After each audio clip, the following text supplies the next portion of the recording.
안녕하세요. 바울에 대한 고린도 교인들의 비난에 대해 해명합니다. 오늘 본문은 고린도후서 1장 12절에서 22절입니다. 12절, 우리의 자랑은 이것입니다. 곧 우리의 양심이 증언하는 것인데 우리가 세상에서 행할 때, 특히 여러분에 대해 행할 때는 더욱더 하나님의 순수하심과 진실하심으로 행했고 육체의 지혜로 하지 않았고 하나님의 은혜로 행했다는 것입니다. 바울의 적대자들은 스스로 자기 자랑을 일삼고 바울을 헐뜯기를 일삼았습니다. 자기의 권위를 깎아내리려는 사람들에 대해 바울은 자기의 자랑으로 본론을 시작하고 있습니다. 적대자들이 즐겨 쓰는 표현을 쓴 것입니다. 양심이란 단어는 함께와 보다라는 단어의 합성어입니다.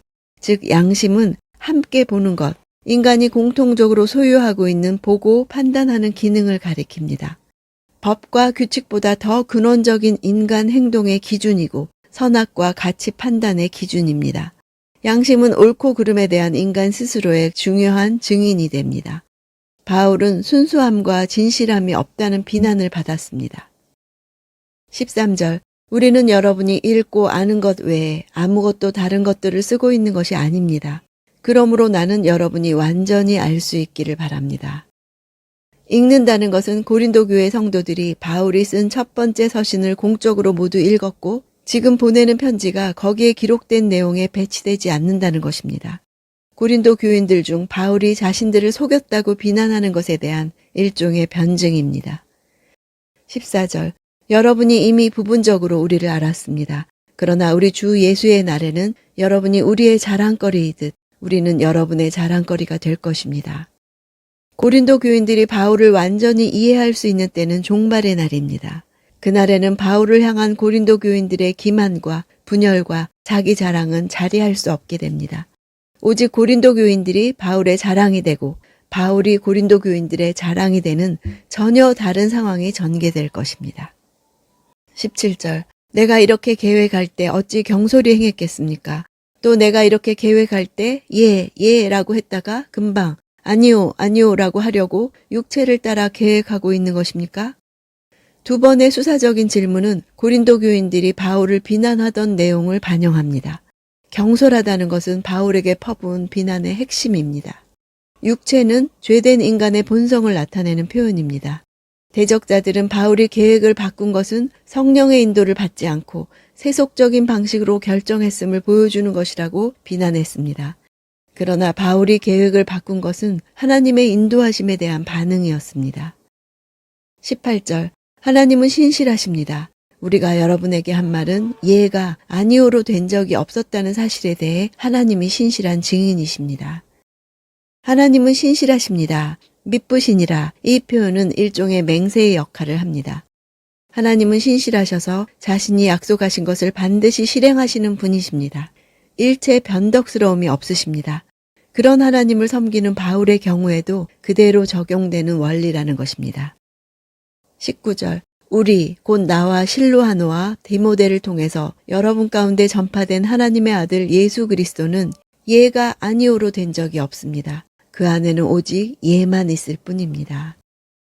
바울은 예수 그리스도께서는 예만 되었다고 말함으로써 하나님께 대한 예수 그리스도의 신실하심과 완전한 순종을 보여줍니다.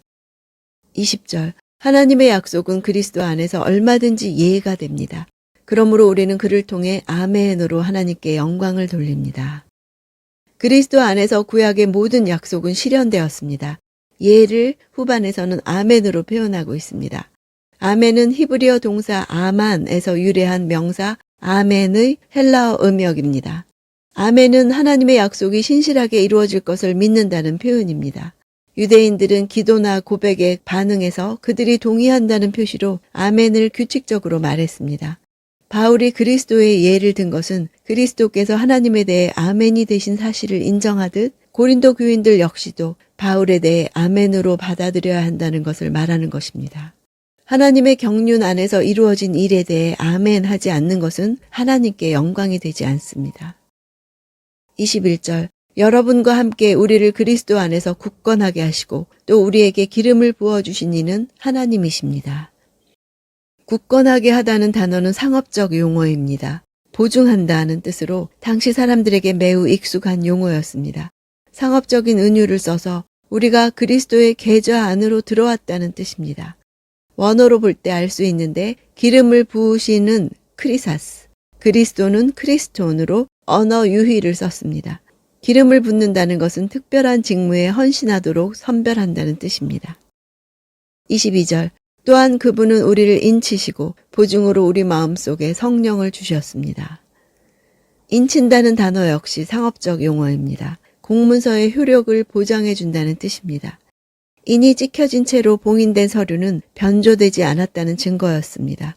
동시에 소유권의 표식이기도 했습니다. 성도들을 굳건하게 하시고 기름을 부어주신 하나님께서 그의 택하심이 절대로 무효화되지 않을 것이라는 표시로 인치신 것입니다. 성령께서는 그 인침의 보증이 되십니다. 보증이란 어떤 물건을 매입하기 위해 지불해야 할 대금의 총액 중 첫 번째 계약금을 뜻합니다. 즉 하나님은 약속을 온전히 지불하시겠다는 서약으로 성령을 공탁금으로 우리 마음에 부으신 것입니다. 성령을 보증으로 받은 자는 하나님이 그 구원을 완성시키실 것을 확신할 수 있습니다. 자신의 진실성을 의심받는 일은 참으로 힘든 일입니다. 바울 사도는 복음의 능력을 믿었습니다. 그래서 고린도 교인들이 의심하는 것에 대해 하나도 숨기지 않고 사실 그대로 다 말을 했습니다. 또한 이 기회에 고린도 교인들에게 복음의 영광과 능력에 대해 담대하게 전했습니다.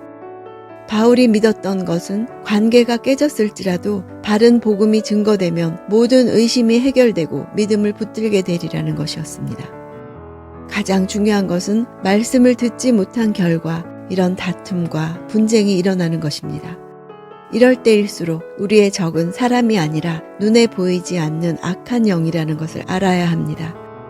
절대로 사람을 이기려 하거나 공격할 것이 아니라 오히려 더 믿어주고 상한 마음이 치료받게 해야 합니다. 무엇보다 내가 말씀 위에 서 있는지 봐야 합니다. 육체의 지혜로는 풀리지 않습니다. 오직 하나님의 은혜로만 된다는 것을 알아야 합니다. 어떻게 하든 분열의 영, 불신의 영이 틈타지 않도록 복음과 기도로 지켜야 합니다.